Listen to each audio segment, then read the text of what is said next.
नमस्कार दोस्तों आज के वीडियो में हम जानेंगे स्टेशनरी का बिजनेस कैसे करें।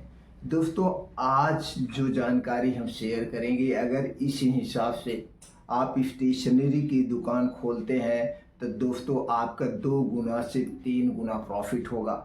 और स्टेशनरी के बिजनेस में दोस्तों कभी नुकसान होता ही नहीं है। स्टेशनरी का बिजनेस आप 2 तरीके से कर सकते हैं, आप रिटेल में कर सकते हैं और थोक में कर सकते हैं। दूसरा तरीका है रिटेल और थोक दोनों तरीके से कर सकते हैं। तो दोस्तों दोनों तरीके से जब आप बिजनेस करते हैं तो ग्राहक और अट्रैक्टिव होते हैं। बस इसमें आपको एक आइडिया लगाना पड़ेगा कि किस तरह से बिजनेस करें, क्योंकि आज के समय में हर एक क्षेत्र में कंपटीशन है। चाहे जो भी क्षेत्र हो, चाहे मैन्युफैक्चरिंग का क्षेत्र हो, चाहे मार्केटिंग का क्षेत्र हो, चाहे बिजनेस का क्षेत्र हो, चाहे छोटा बिजनेस हो, चाहे बड़ा बिजनेस हो, हर बिजनेस में कंपटीशन है। हर बिजनेस में कंपटीशन है। तो कंपटीशन के इस समय में दोस्तों हमारे पास बिजनेस करने की तकनीकी होना चाहिए, बिजनेस करने का फार्मूला होना चाहिए, और वही सीक्रेट फार्मूला आज आपसे शेयर करेंगे।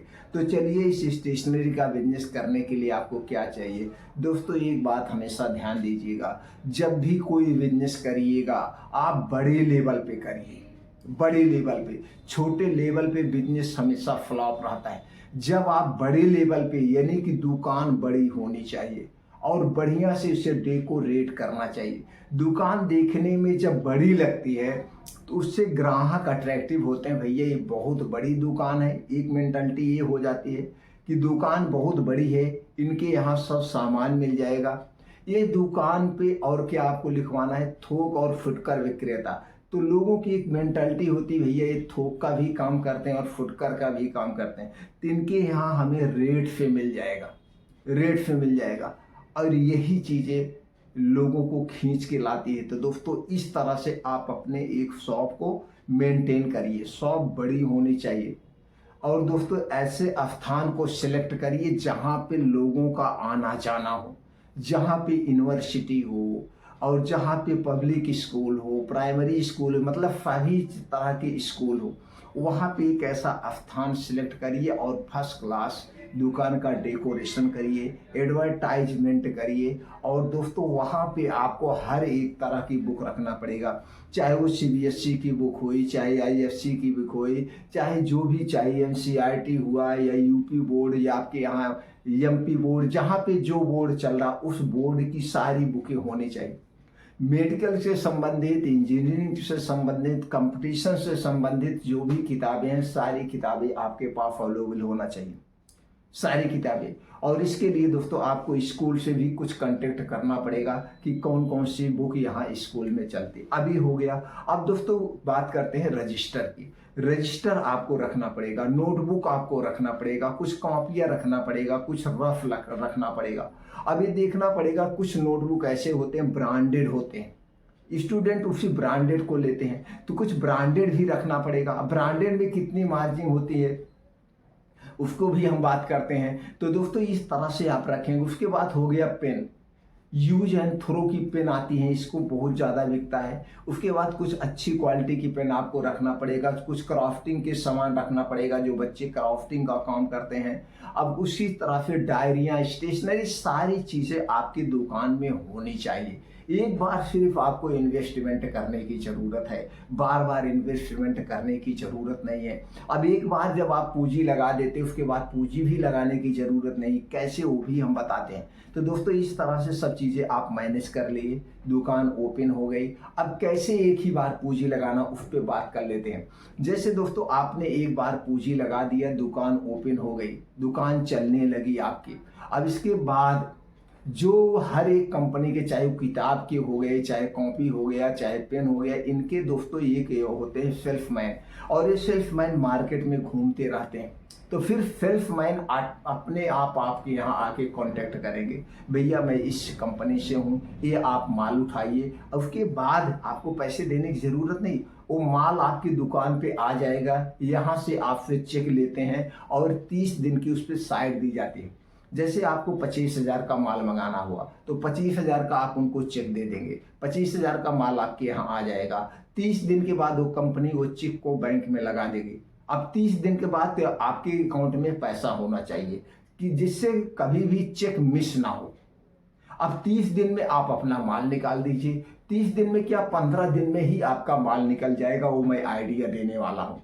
तो इसी तरह से एक बार सिर्फ पूंजी लगाना है। पूंजी आपके यहाँ फिर लगाने की जरूरत नहीं है, कंपनी माल देगी। अब उनका पैसा बेचिए, उनका माल बेचिए, पैसा दूसरी कंपनी को दीजिए, दूसरी कंपनी का माल लीजिए, तीसरी कंपनी को दीजिए। इसी में उलट फेर किया जाता है। फिर पूंजी लगाने की जरूरत नहीं होती है, फिर प्रॉफिट ही प्रॉफिट होता है।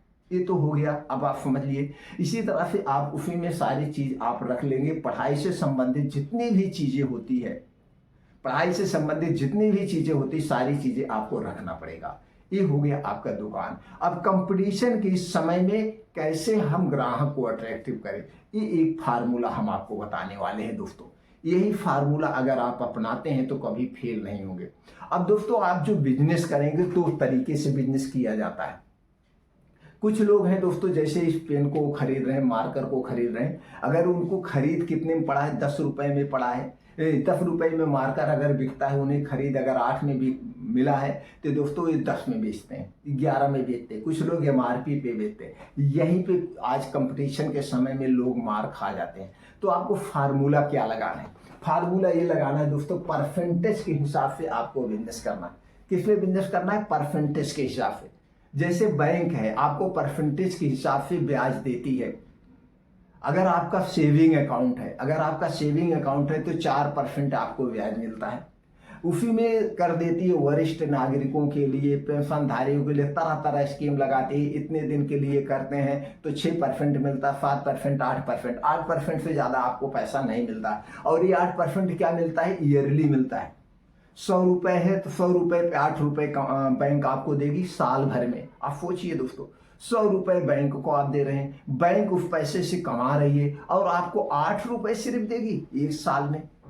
जो बैंक में पैसा डालते हैं हमारे अपने हिसाब से वो सबसे बड़े गलती का काम करते हैं दोस्तों। हमेशा पैसे को पैसे लगाने चाहिए, कमाने के लिए लगाना चाहिए। बैंक में कभी भी बैलेंस नहीं रखना चाहिए, कभी भी पैसा बैंक में नहीं रखना चाहिए। उसे लगा दीजिए, काम पे लगा दीजिए। पैसा पैसे को खींच के लाता है। तो चलिए दोस्तों, कमाते हैं। अब चलिए यहाँ पे जानते हैं, अगर आप दोस्तों जो थोक में करेंगे, यानी जो थोक में आप माल बेचेंगे उसे 5% पे माल बेचेंगे, 5%। और जो फुटकर में आप माल बेचेंगे, जो फुटकर में आप बेचेंगे उसे 10% पे आप बिजनेस करेंगे। ग्राहक दौड़ के आएंगे। चलिए मैं समझाता हूं कैसे। ग्राहक दौड़, अब ये जो 10% पे आप बिजनेस कर रहे हैं, 5% पे, ये डेली का बिजनेस है। किसका बिजनेस है? ये डेली का बिजनेस है दोस्तों, डेली का बिजनेस है। डेली अगर आप 5% पे ही डेली का बिजनेस कर रहे हैं और आपके यहाँ से जब ग्राहक बन जाएंगे, कम से कम लाखों रुपए की डेली सेल होगी और 5,000 पर डे प्रॉफिट हो रहा है। 5,000, 1.5 लाख महीना। अब ये 5% जो पर डे ले रहे हैं, ये महीने का कितना हुआ? 150%। महीने का 150%। साल की बात करिए, 1800% आप बिजनेस कर रहे हैं। एक साल में 1800% में बिजनेस कर रहे हैं और बैंक एक साल में 5% पे देती है। और अगर यही 10% का जो कर रहे हैं दोस्तों, तो महीने का आप 300% पे बिजनेस कर रहे हैं। 300% है, यानी कि 1 लाख रुपया अगर आपने इन्वेस्ट किया है तो 3 लाख रुपए एक साल, एक महीने में बनेगा। और साल की बात करें तो 3600%, भारतीय 3600% पे ग्रो हो रहा है। बिजनेस इस तरह से लोग नहीं करते हैं। ये फार्मूला है दोस्तों। मैं हर एक क्षेत्र में बिजनेस कर रहा हूँ, मेडिकल में कर रहा हूँ, कपड़े में कर रहा हूँ, कई क्षेत्र में बिजनेस कर रहा हूँ। स्टेशनरी का बिजनेस है, मैं इसी तरह से कर रहा हूँ। ग्राहक आते हैं। अब चलिए इसको हम समझाते हैं कैसे। आपने मान लीजिए 10% पे किया, 5% पे बिजनेस कर रहे हैं, 5,000 डेली का आ रहा है। 2% आप खर्चे निकाल दीजिए, 3% आपका प्रॉफिट हो रहा है। 2% इसमें खर्चा निकाल दीजिए। खर्चा क्या है? कुछ नहीं है, आपका किराया जा रहा है, माल आपको उधार मिल रहा है, आप बेच के दे रहे हैं। क्या दिक्कत है भाई? 8% पे आप बिजनेस कर रहे हो, 240% महीने का बिजनेस कर रहे हो, तो आपका पूंजी भी नहीं लगाना है। और क्या चाहिए? बस ग्राहक आने चाहिए, माल निकलने चाहिए। अगर आपका माल ही नहीं निकलेगा, आप 50% पे मार्जिन करो, ये ग्राहक आएगा और फिर 100 रुपये का 100 रुपये के माल पे 150 रुपये ले लिए तो क्या करेंगे? 50 रुपये लेके क्या करेंगे? अगर 8% पे आप बिजनेस कर रहे हैं और आपके पास 100 ग्राहक आ रहे हैं, अगर 100 ग्राहक आपको 8 रुपये दे रहे हैं तो भी दोस्तों आपका 800 रुपये हो रहा है। इसलिए बिजनेस ऐसे किया जाता है यहाँ पे। अब दोस्तों चलिए जानते हैं कैसे। मान लीजिए कोई नोटबुक है, ब्रांडेड नोटबुक है, और उस पे आपको 30%, कितना भी ब्रांडेड नोटबुक हो, कितना भी ब्रांडेड हो, स्टेशनरी से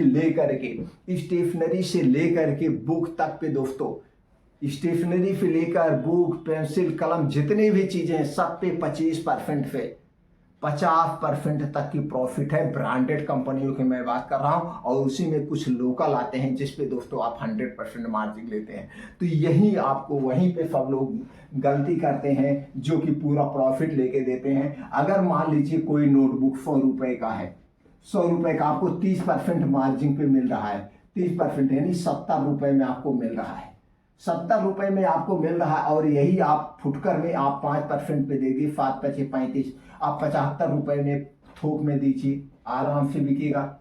और यही आप रिटेल में बेच रहे हैं, 10% पे आप बेचिए, यानी 77। अगर आप 80 रुपये में भी दे देंगे तो ग्राहक ऑटोमेटिक ले जाएगा, ग्राहक दौड़ के ले जाएगा।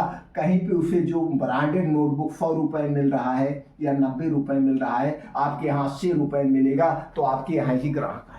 ऐसे परसेंटेज पे बिजनेस करना है, और जिस दिन आप परसेंटेज पे बिजनेस करना सीख गए दोस्तों, ग्राहक अपने आप आएंगे और आपकी स्टेशनरी की दुकान बहुत बढ़िया चलेगी। तो दोस्तों अगर आप स्टेशनरी की बिजनेस करने में इंटरेस्टेड हैं, इससे संबंधित आपको और कोई जानकारी चाहिए तो दोस्तों कमेंट सेक्शन में आप बताइए, उससे संबंधित और जानकारी हम आपको देंगे, आपको एकदम सफल बिजनेसमैन बना देंगे दोस्तों, अपने खुद के एक्सपीरियंस आपसे शेयर कर देंगे। फिर मिलते हैं अगले वीडियो में।